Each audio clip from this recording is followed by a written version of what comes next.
Well, good morning, everyone. The broadcast is now starting. All attendees are in listen-only mode.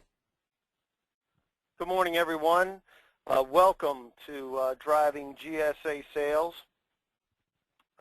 Most of the time, there's other folks here, but I'm flying solo today, and Carl's not going to be able to join us today, unfortunately. He has something else that he's going to be doing, but he'll be back with us next month, so it'll be great, and we'll have some other folks as well, hopefully some contracting officers as well as some program managers for next month. So anyhow, I just wanted to say a quick welcome to everyone, and we're going to get right into it so we can be conscious of everybody's time here today. Real quick, I'm Dave Lowe. I'm the CEO of ISI Federal. I'm one of the industry partners that helps with this particular webinar, and we love to help folks in the federal space. Real quick about us. Before we get started, if you have any questions, you can open this panel on the right-hand side and type in. Make sure you have your audio pin entered so we can unmute you when the time is right. If you have any questions, you can also chat with us at any time down in the bottom side of the panel. And we will also we'll be asking questions from time to time, so you're welcome to chat those questions, or you can raise your hand and let us know that you have a question in that section. But make sure we have it so that we can unmute you. Let me just make sure everybody can see what I'm throwing out there. Very good. All right. Sorry about that. Real quick about us, we're located near BWI, right up the street from Washington. We spend a lot of our time in Washington, D.C., helping companies penetrate the federal space. Some of our clients are large, like you see Northrop Grumman, but we have a bunch of smaller clients as well as medium-sized companies that are out there that we help in some form or fashion to assist them in the federal space. We bridge the gap for small businesses so they can compete for federal opportunities, and that's probably why most of you are here. We serve three primary clients' needs. One is to understand the federal market as a whole. We help you plan and strategize and prepare for that market, and then we can help you apply the resources. This is one of the critical areas that we're going to talk about today as well. We can help research and direct. We can help assist and manage, either do the grunt work so that we're making the phone calls and doing the follow-ups, or we can help manage your people. If you don't have somebody that oversees your federal strategy directly and is dedicated to that, we can play that role. And we can also play the feet on the street role, knocking on doors and promoting companies, promoting your company to the federal space. So that's pretty much the overview for that. As far as this webinar series, this is dedicated to GSA schedule holders. We help to identify the obstacles to your success. Now, some of those you're going to like what you hear, and others you're not going to like what you hear, but we're going to help you in gaining exposure, giving you a little bit of insider information that we see from industry side as well as the internal side, and access to resources to help you get there. And if you need some of those resources, and that we'll talk about those later as we get there. So one of the reasons why we want to bring up every time we do this is that there's alarming statistics surrounding the whole entire GSA schedule system, and that is that most fail. And what we mean by most is 80%, 79% lose their GSA schedule, and GSA just cut 2,300 of the 21,200 since 9/31/2011. So they're constantly cutting people from the companies from their GSA schedule holders. 48% don't have any dollars, and no money is spent. 31% don't reach a 25,000 minimum per year. You know you're up against this, and that's one of the reasons you're probably here. And this includes this isn't just GSA, but this also includes 8As, service disabled, women-owned, whatever it happens to be. 5,000 of 9,000 8As don't get any dollars. Most 8As graduate and disappear, and the cost of this is exorbitant to the small businesses, anywhere from $20,000 on the very low side to $175,000, and we just saw some that are even more than that because of people that hired the wrong folks and went after the market aggressively, but they had the wrong people on staff, and it was well over $200,000 that they spent over just over a year and a half. So those are the types of things that we see out here, and this is a categorical disaster for small businesses to invest this kind of money. And the reason this happens is because folks look at the market. It's $425 billion market, and there's $2.5 million contracts every year that are executed, and there's just tons and tons and tons of work. The number one customer in the world, and everybody looks at that and they see money fall from the sky, and when they see this money falling from the sky, they really don't take time to understand the market, and they don't have a plan to go after that market. They don't dedicate the necessary resources to get into that market, and they don't know how to measure success before the dollars start to come in. And we all know that a GSA schedule does not make money fall from the sky. Very clear. So what we want to make sure is that we don't just dip our toe in and then give up and burn all that money that you've already spent and invested in this. We want you to take the time and make the effort to get to where you want to be in the federal space. Don't give up. Do things a little bit differently. Don't keep doing things the same way you've been doing them to now. We're going to look at ways that you can change the way that you operate, and that's what we're talking about here. So when you give up, this leaves $38.5 billion was last year's federal GSA spend. So on average, the successful GSA schedule holders make $3.3 million on average. And just so you know, that's just GSA sales, which is only 9% of the total spend. Very important to know that your GSA schedule, while important, is not the only path to the marketplace, and you can utilize your GSA schedule to let people know that, not everybody wants to buy from GSA, and that's okay. But what we want to do is make sure that you're leveraging everything you have to be able to gain access to not just the GSA sales, but also the other federal sales, developing additional contract vehicles for your company, BPAs, IDIQs, and the like, to be able to access some more of those federal dollars, even outside of GSA sales. Certainly, we're going to concentrate on GSA sales here, but don't forget that that information's out there. Today, we're going to be talking about how you can drive GSA sales with your everyday marketing materials. Everything that you do needs to have the right information on it. And I know this sounds elementary, but I'm telling you, there's a lot of folks that don't do this right, and we're going to try to help you do it right.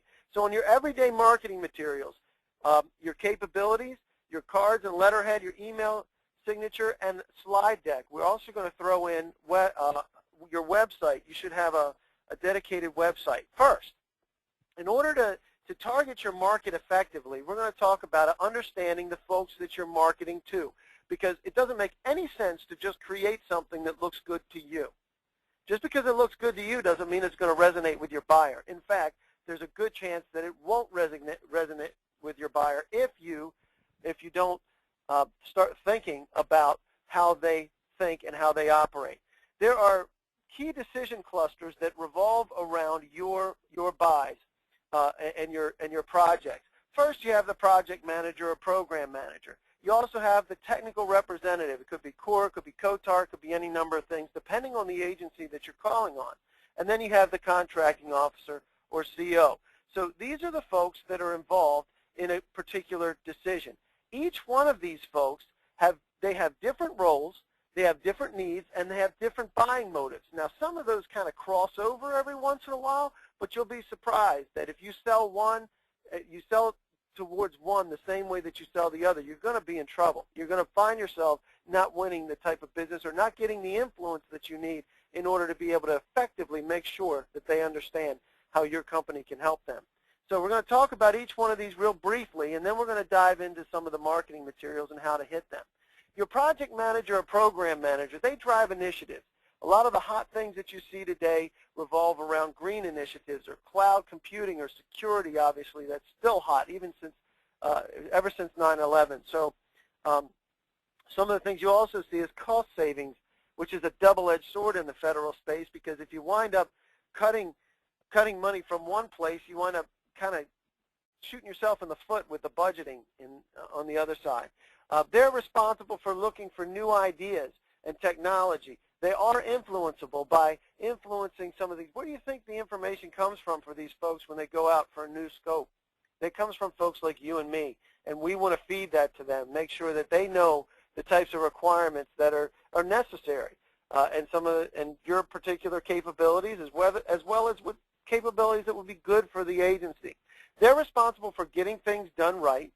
They have to tie in with the initiatives, make sure that whatever you're doing ties in with the initiatives that they have, and that it's helping them meet those initiatives. And their buying motive is very simple, to help them look good. It's a core buying motive for human beings, and that's one of the things that we help is to make sure that you're directing your energies at the right buying motive. So helping them look good, you can do. All right, so a technical representative, most folks know about these, but I'll recap them. They're busy, or they have a lot of things on their desk to have to move. They usually report to the program manager or the project manager, and they actually serve as the bridge, the gap between the PM and the contracting officer. So they're generally risk averse. They're not willing to take a whole lot of risks, and they're not willing to be champions most of the time. Every once in a while, you find someone that is. They assist in assembling the technical requirements, including the standards and purchases and all the certifications that can be used in a scope, and they assist in mandatory requirements. They help with assembling those requirements, and again, your job is to help them look good to their superiors. So here's your contracting officers, and most folks are familiar with them. They're busy. Right now, they're extremely busy, which is why I couldn't get any of my friends on here, because it's September. They will not teach you how to do what you do in order to do business with them, and they're risk averse. They don't like new things generally, and they are not experts at what you do. They're experts at moving paper, and this is not to diminish their job. They're very, very good at identifying how to fit things within a particular purchasing vehicle and utilize those purchasing vehicles. They help to identify which purchasing vehicle to use and develop those contract requirements. It's very important to know these folks because they can really help you in your pursuit and making sure that you hit their buying motive, which is make it safe, because they're risk averse, right? Make it fast and make it easy for them to procure. Not very difficult to do if you know what they're looking for, and we're going to talk about what they're looking for as well.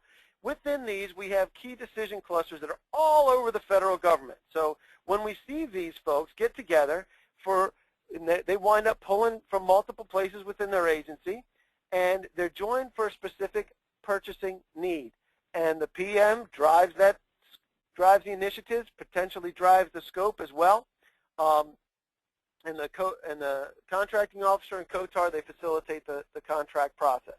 So that's what's important to know about these folks.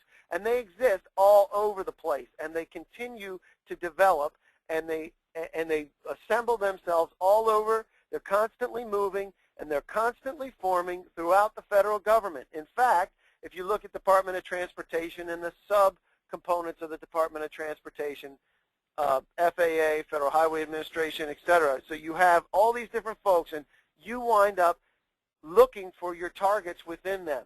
These are the folks that are spending the money for your particular market. Very important to know before you go diving into any particular agency. And I really recommend letting the market drive your initiatives and your proactive efforts. I don't really care about what the agency is. I don't generally care about what you sell initially. It's that you want to figure out who's buying what you sell within each agency. And you'll be surprised that some of these other agencies that are smaller don't get the attention that the ones that you're banging your head against to try to get into. So these targets are everywhere, all across the federal space, and you can find these folks everywhere if you're looking in the right places. So in your particular project, again, different roles, different buying objectives, and different buying motives. Every one of these folks are influenceable in some form or fashion. Now, some of the people, they're going to be straight as an arrow, and they're going to say, we keep everything straight on the level, which is great, and you can sell to that motive as well, and we can teach you how to do that. Any questions about the folks that we're talking about here? Any particular questions about any one of the individuals that are here? And if you need to, just, okay, let's see what we got here. We have one question. Uh-oh. I just shut down my question. Sorry. How much do you charge a small business, minority women-owned business with GSA 8A contracts? I've had companies that say they will help charge a lot of money and don't. I'll tell you what. Hang on one second. Let me see if I can get this. We'll address that in a little bit. It depends on what you need as to what we do for your particular market. So I'll probably take that offline if we can. And is it Quittis? Hang on one second, Quittis. Let me see if I can unmute you real quick. Quittis, are you there? Not sure if you even have your microphone on. I was just looking at your question. If you pop in, let me know, and we'll get back to you. But I'll answer that question. I want to understand a little bit more about you first. Any more questions about the folks that are involved in the decision-making process? If not, we'll move on. So who has influence in this process? There's obviously the administrator of the agency, the director, the program manager, project manager, contracting officer, and the technical representative. Everybody kind of gets that. The person that we kind of look at right now is the contracting officer, especially in September. There's a lot of things that are happening out there that we want to pay attention to. So we're going to be talking about the contracting officer and making this safe, fast, and easy to them. And specifically, we're going to be doing this with your everyday marketing materials. And again, your capabilities, your cards and letterhead, your email signature and website. All of these places should have common information, including your GSA schedule. First of all, your capability statement. This is your company's resume. This is what folks are going to see first. We always recommend that you have a one-page, multiples. You should have two different capability statements, but the first one that is most important to you with your everyday marketing materials is a one-page slick. It includes your contact info, your contract info, your business size, and your certifications, and your past performance, and make it customizable to your target, including your core competencies. And what we're going to do is we're going to take a look at this particular one. Let me see if I still have it called up. One second, and I'll get there. I think we do. Yes, we do. All right. So here, I'm going to review Dynamic Computer Corporation, their capability statement. And if you take a look, the way that you can have access to this if you'd like it. We'll get you a template of this so that you can use this if you like. But what we do is we take a look. First of all, you have your logo up there. It's nice. It's predominant, but it's not overbearing. But the first thing that we want to make sure is that we have the contact information. There are so many people that put this someplace that's hard to find, either at the bottom or the side or something like that. So we want to make it top and center. We have two different websites that we direct them to. Both of these will land on federal landing pages. Very important. We have our key contact. There's some good-looking guy here. Whoa, hold on. Sorry, I clicked it. Everything should be live in this as well as the contact information for your key contact. For whoever's doing the main thrust into the federal space, they should be on here. Here are the certifications that are associated with it. This is important to the contracting officer. Again, all this information is important to the contracting officer. Your contracting vehicles, your NAICS codes, your cage, your DUNS number, all these things are critically important to them if they want to use you. Make it easy for them to use you. So let's talk about, that was kind of making it easy. Let's talk about safe. What gives them a safe feeling about it? First of all, they know that you understand their world. How do they know? Because you're presenting them with something that's pertinent to them, and you have it separated for them. They're saying, okay, this guy knows me. This guy knows what I need. So I'm willing to at least read a little bit further. So tell me a little bit more about where you would find some safety in here. Here's another place where you have the reference customers and past performance. Here, this gives safety in numbers. You can't have this kind of company that does business with all these different agencies and have them be fly-by-night. Cannot be. Okay, so they obviously know what they're doing. But let's take another look. Okay, up here in our overview paragraph, established in 1979, not fly by night, full scale, enterprise IT. Okay, that might not mean anything to me as a contracting officer, but tell me, what else do you have? We also have our ISO certifications. Again, tells the contracting officer safe. This is a safe bet. Now, we also, the other person, hang on a second, real quick, let me get back to this. The other person that's involved in this is your contracting officer. I mean your program manager. So we also want to speak to them with the same document. We don't just want to speak to the contracting officer. Sure, all this information, great for the contracting officer. This information over here, this should all speak to your project manager and program manager. They're the ones who really care about what you do. So we're going to hit them with three things right away. We're going to hit them with cloud computing. We're going to hit them with desktop virtualization and custom integration. Those are the things that we want to hit them with. Now, is this for everybody? No, but this is one of the things that you can adjust as you go. If you have a particular project that you know somebody's going to be looking at, you can tailor these towards your recipient. Make this a flexible document.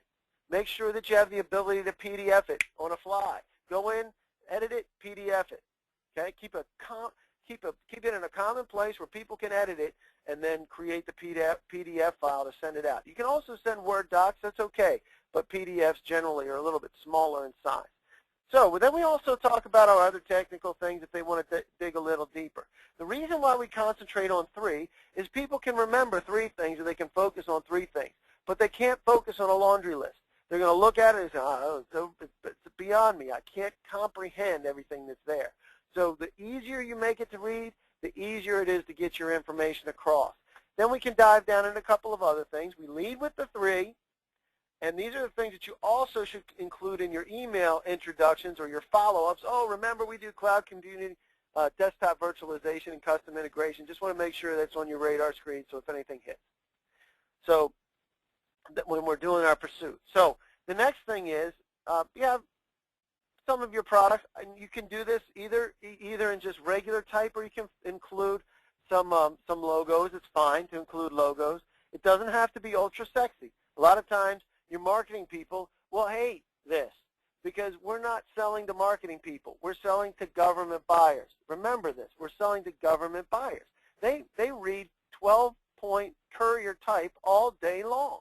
So you don't have to be super sexy in what you send to them.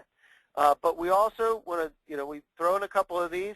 I love this as a success story in the bottom. Most time they never get to this, but if they do, give them something that helps them identify with you.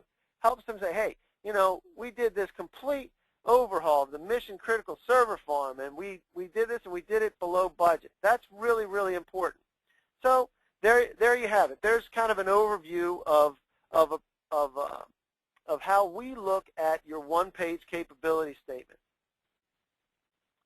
Again, customize to your target and give them your core competencies. Now let's talk about your business cards. Now, most people would say this is crazy to do. This is the ugliest business card you ever seen in your life. Let me tell you something. This one has gotten some significant traction because it sells directly to the person. You don't even have to look for your cage code and your NAICS and your DUNS and your contracting numbers. It's all on your business cards. I'm not saying to redo everything, but if you can, make it easy for them. And if you can put it on the front, put it on the front of the business card. If you can. Take a look here. You reduce the size of your logo. You include all of your information that would be pertinent to your contracting officers. You tell them that you're a certified small business. Make sure that everything that's in there matches what's in CCR, now SAM, what a headache that is. And that information is in it. This tells them that you know their world. It's not very complicated to implement. It's just something that can help them identify with you to say, hey, you understand me. Same thing happens with your email signatures. Should include all your certifications, your GSA schedule, your DUNS, CAGE, and your link to a federal landing page. So that when they click on this regular button, bam, goes right to a federal landing page. Again, make sure that this information is all included. so that when you're doing your follow-up, that it's easy for them to see and find if they want additional information. And they may do some of that research in CCR to just see how good you are. And that's okay, because you want them to go there. You want to make sure that they go there. But most importantly, what you're communicating to them is you understand their world, and they don't have to take time to teach you how to do business with them, because they won't do it. They do not want to be bothered by you to tell them, for them to tell you how to do their job. Getting to your website. Now, the website doesn't have to be ultra elaborate, but if you see some of the really good government contractors out there, you'll see that when they land, it's right there in front of them. Right there in front of them, where you have your GSA schedules right there, and going into, whoop, hang on a second, guys, I'll get there, and the special certifications that are applied here. So every one of these, pointing them to the GSA schedules and also the special certifications, so that they know that it's safe to use them. Triple Canopy has sold $1 billion with the federal government. GSA Advantage, make sure you're pointing them to GSA Advantage so that you're easy to find and it's easy for them to use you as a federal contractor. Does that all make sense? So, what do federal buyers need? So we've been talking about who these guys are. Now, what do they need from you? They need political cover, they need technical cover, they need pricing cover, and make it easy, fast, and safe for them. This is everything that they need in a nutshell. Now, the approach to this is what helps you with your political cover. If you're doing top-down selling or if you're getting referred in, that gives them some cover that you're safe, right? And your technical cover comes from your capabilities. This is what we do. Obviously, we're capable of being able to do this, and we're supplying this to you. Your pricing cover comes from your GSA schedule, and that's where they get a comfort zone. You've already been pre-competed. Lord knows you've already been through the ringer to get your GSA schedule, right? So this is how they know that you have a reasonable price, and you want to package it up in a nice package, which includes your proposals, your ability to be able to respond, and all those things, all in a nice package. And that's what the federal buyers need. Make it safe, fast, and easy for them, and they will buy from you. Notice, I didn't say cheapest. We're not talking about price necessarily. Price plays a role, yes. It isn't the determining factor in most federal purchases. Most federal purchases are not driven by price. But you can't get there if you don't get ahead of the RFP, and we're going to talk about that too. So people buy from people they like. That is the fundamental buying thing everywhere in the world. Certainly there's restrictions, certainly there's red tape, but people buy from people they like. So what you need to do is find the people who need to like you, get them to like you, and get in front of the RFP process. If you're not in front of the RFP, if you didn't influence that RFP, somebody else did. That's rule number one. So, and that's how you get out and win the business. So those are the pieces there for your federal marketing, and that'll help you get in front of the right people. Let's take a look and see some of the questions here. Hang on one second. I always have a difficult time getting here. Okay. I would love a capability statement to fill out. Liz, I will absolutely get that to you, and we'll make that part of the follow-up email. We'll get you samples for that, so that would be great. Let's see. John says, how do we find the people that you're talking about? That's a great question, and we'll get to that. That's always a question that comes up during these, so I have that ready. Before I dove into that, I wanted to make sure we answered any questions that are here about the buyers. The same capability statement would be nice. Yes, Doug, I'll send out. It'll actually be a template, if that's okay. It'll be a Word template that we use, and you're welcome to use that for your capabilities. And it's kind of a fill in the blank kind of thing. So we will certainly do that, Doug. Anybody else? Let's see. VJ, hang on one second, VJ. I'm coming to you. VJ, you there? VJ? I don't know what you got there, VJ, but if you come back on, I will absolutely, I'll absolutely get your question answered. Let's see. Hand was raised for 28 minutes. Sorry about that, buddy. But I'll absolutely answer that. I missed your hand raised. Yes, we will be sending the capabilities template to everyone. You want it to, Christy will do that. We have all those mentioned in your slide. How do we reach out to the PM and CO? Tom, we're going to get to that in just one moment, as a matter of fact. Tom, you don't have your, I'd love to, let me see if I can send you I can't send you a, are you there, Tom, by chance? You on the line? Tom Yes. Parsons? Hey, Tom, how are you?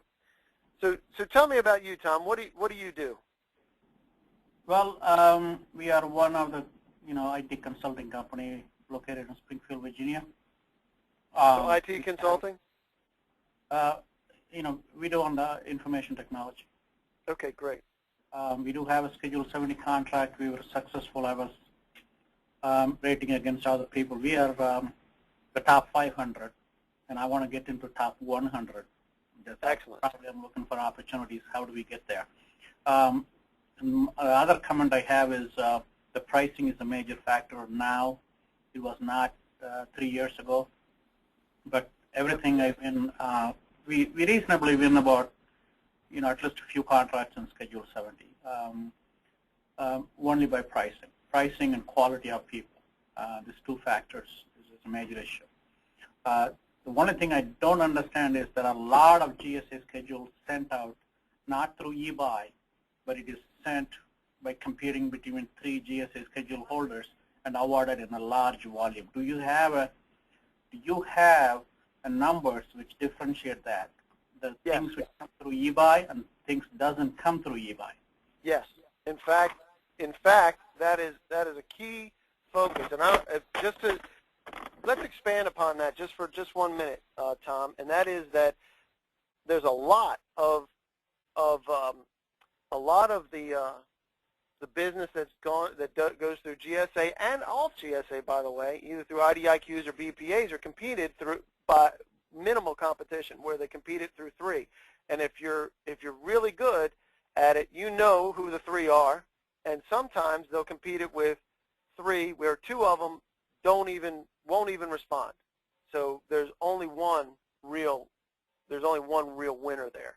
And generally you're in front of, that's if you're in front of the RFP process. We talked about that before. Do you agree with that, VJ? We've never met before, right? I mean, Tom? We've never met before, right? So yeah, that's where you need, that is exactly where you need to be. And I agree that pricing is a major factor to win after but if you get to the place where you're competed between those 3, it's a whole lot easier to maintain your price. Wouldn't you agree? Absolutely. Absolutely. Yeah. So we are going to dive into that right now, and this is going to include some information about ISI Federal and how we operate and how we look at the marketplace. So I appreciate the lead into that. And real quick before I go on, if anybody wants to bounce, because we're going to kind of get into some product-oriented things for ISI Federal. There's some additional resources at GSA.gov, obviously GSA Advantage, everybody knows those, but go there. Additional resources from us at ISIFederal.com, and also Capture Planning and Prop Library, 2 places I really encourage you to visit and check out, because that's one of the ways that you can do better at your responses. Get ahead of it and make sure, it's kind of in line. You have your business development process, but you also have your proposal development and capture planning process that has to go in line with that.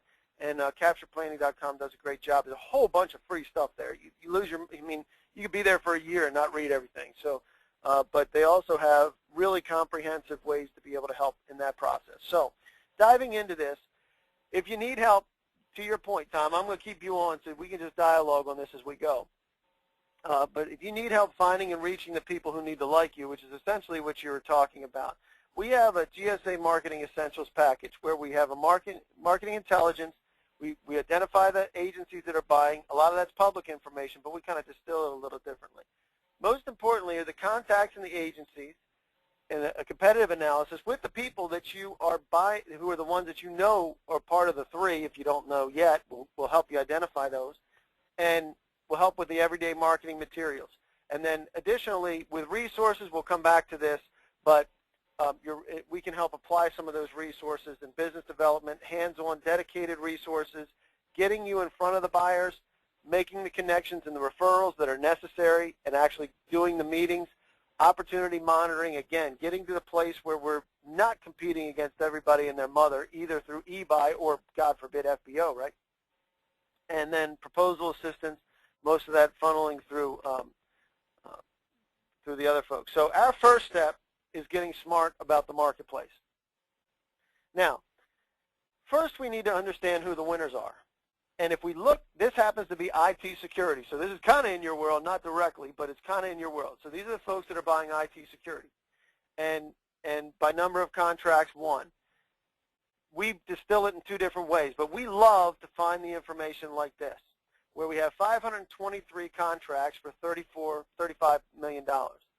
Most of these are not very large. The largest contract, $740,000. Very important to know, because you start getting up against those big boys, and I mean, you must be competing pretty good with those big boys, Tom, because if you're in the top 500, chances are you're doing pretty well.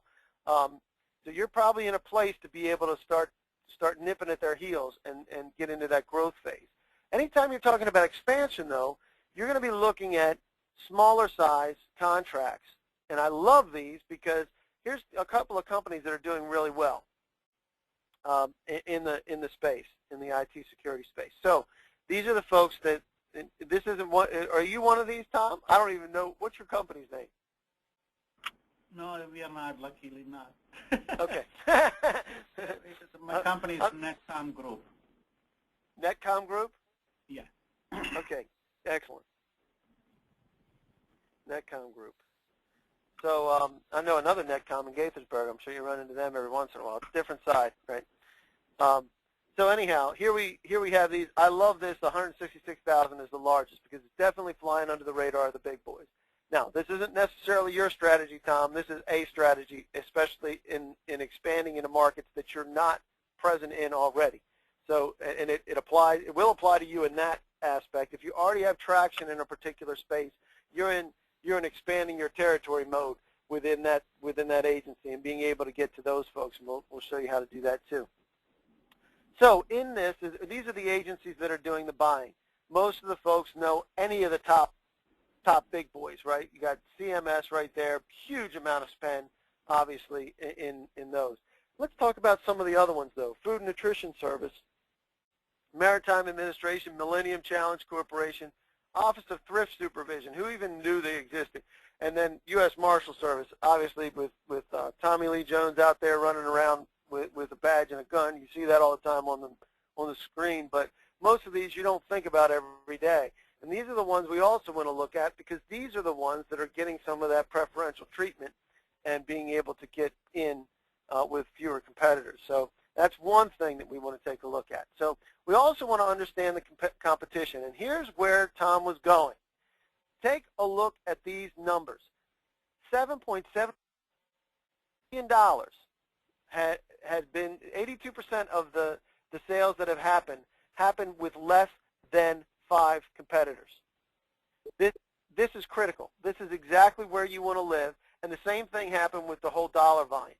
The dollar volume and the number of contracts. Very important to know because these are the places that you have got to be known on the inside. Wouldn't you agree, Tom? Absolutely, absolutely. I mean, this is, I know you mentioned the CMS, and we have done business with CMS in getting Schedule 70 contract with them. As I said, we have the capabilities, we have the know-how on how to do things, but the difficult part is how do we reach out to them so that at this time, in September, October timeframe, where most of the Schedule 70 contracts were given to 3 companies, and they know the other 2 won't even bid on this and get the job done. Yes, and well, right now it's kind of late to get to them because it's mid-September and they're off the map. Right. We can talk about some of that strategy, but I think what ideally, and we will be talking about this a little bit, and that is that October, November, December are traditionally the best business development months. They're the worst sales months, but they're the best business development months because to set the stage in order to be able to influence, you got to get to know the people, and there isn't really a way to get to know people without meeting them and talking to them on a regular basis. And that's the grunt work that's necessary to be done. Somebody's got to do that. And I know you're doing that. You have to be doing it, Tom, because you wouldn't have sales if you weren't doing that.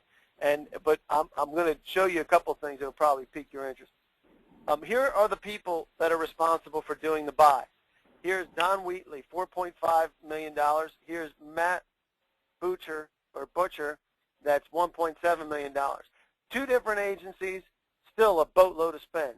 So these are the people that are responsible for doing those spends. These are the ones that you need to know.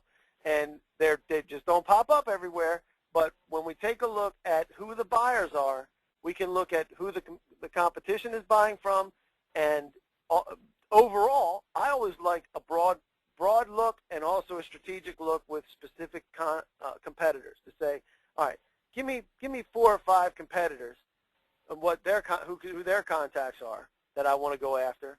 But I also want to know everybody because I want to throw a broad net because some of these people I'll never meet if I don't just throw that broad net in that marketing effort. And that includes your capability statement and a strategy for follow-up. It's not just send it to them and see if they respond. What are the chances of that? If you just send them something, they respond. No. You've got to put them in a cycle of follow-up. So the first part is to get smart, identify your market. Then step 2 is go after your competition. These are the people that are specifically buying from a prime competitor. And Brendan Musgrove happens to be one. We have the total spend that they have. We have who they're with, and we have the phone number and email address. Critical information. Doesn't exist anywhere else that I know of. And we do that it takes time for us to do the research, but we research for every single one of our clients so that we can go after them.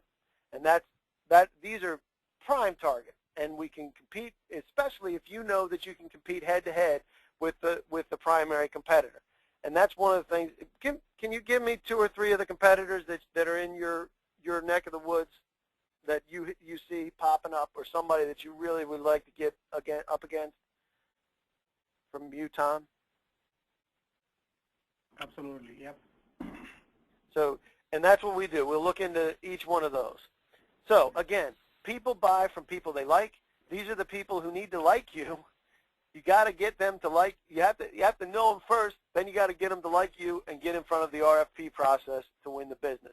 And what I'd like to do, instead of turning this into a whole sales effort for me necessarily, we can certainly talk about this some more. Tom, I'd love to talk with you specifically. We can get together. I'm down in Northern Virginia and D.C. all the time. Love to see what you do, how you do it, how we can augment that, and be part of your strategy. But is there any advice that you can give anybody else? And this is, again, blind. But is there any advice that you can give folks about your process and how you got to be so successful with your being in that top 500 with Netcom Group? How did you get there, and what can you help some other folks understand so they know what to expect? How long did it take you to get there?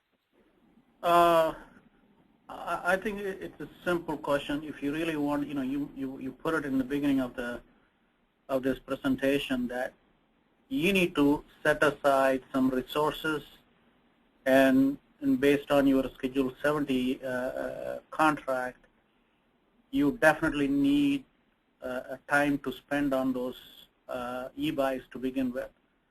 Then you will win. A lot of people think, oh, I'm in a Schedule 70. Okay, then what? They never started going after the requirements coming in. In fact, many people don't even know that e-buy exists. They never even. Exactly. They don't even look there. So they don't look at e-buy. They don't look exactly. They don't apply the resources. You you can't find things if you don't apply the resources. And some folks just flat out don't have the resources, in which case they either have to find somebody like us that can help them with those resources, that's the dollars. You're still going to need resources and dollars to be able to do that. But it's very, very rare that you will find anything where they just find you. It is very, very rare. Every once in a while it happens, but not very often. Right. So any other advice that you can give folks? And otherwise, I have to jump to a conference call shortly, but I'd love to follow up with you on what you're doing there. And I just want to throw it out for any more questions before we jump off. I think we had a bunch of questions earlier. Let's see if there's any more. How much deference do buyers give to GSA holders versus non-GSA holders? Daniel, that's a great question. The deference doesn't come, I don't think the deference comes to GSA versus non-GSA unless they're actually in GSA. The deference comes in GSA proper. But we don't see the GSA schedule being anything that is super motivating to anyone. What we do see, though, is that if you don't have a GSA schedule, it's very hard to even crack open the door, because they're like, how am I going to buy from you? At least you give them one path to buying from you. The deference can come. Usually, what I like to do is if we have multiple vehicles to be able to choose from, then ask them which one they like. You know, do you prefer buying off a BPA? You want to establish a BPA? We can establish a BPA referencing our GSA schedule numbers. Did you know, this doesn't go over well with GSA, but did you know that you can establish a BPA with an agency referencing your GSA schedule numbers and that not run through GSA? Did you know that? And you can also do it for IDIQs. Generally speaking, because your GSA is pre-competed and you've already been approved and blessed, then you're out. You're able to be able to compete. But what we do is we look at. I'm sorry, I was just reading the next question, not concentrating on my answer. But in order to be able to get the folks to have deference, it really is just a vehicle. It's just one of the things in your quiver of arrows. What's the next question is with Christy Fairchild. What is the reason for September buying being a big buying month? You mentioned that October, December is business development time. Can I elaborate on that? Yes, I can. In fact, fiscal year end is September 30th at 11:59 p.m. And I'm going to reach out to Tom one more time, and I'm going to ask you, Tom, how important is September to your federal strategy? Oh, it's very important. I mean, you know, in fact, you have to start sometime in July.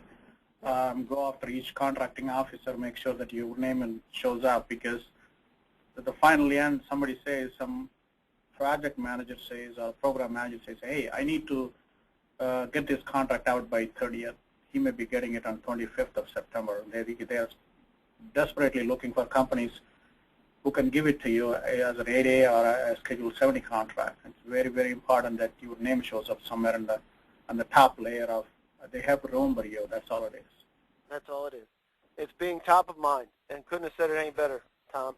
And right now, the reason why it's too late is because if you didn't start in July, and I say it actually, your whole entire federal strategy should revolve around September. You'll get stuff throughout the rest of the year because you're doing it right. But if you're doing your business development strategy right, if you're calling on these people, and we call on them, so you know, we ping them every 21 to 30 days.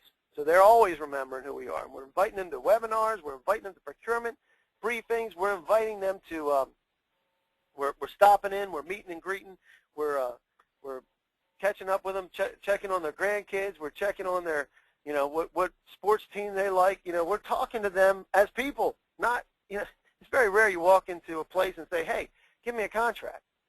Why should they? If they're telling you they don't do it, if they tell you I don't even do that, I don't even do IT stuff anymore, chances are if we found them, they're lying to you. They just don't. You're not worth talking to yet.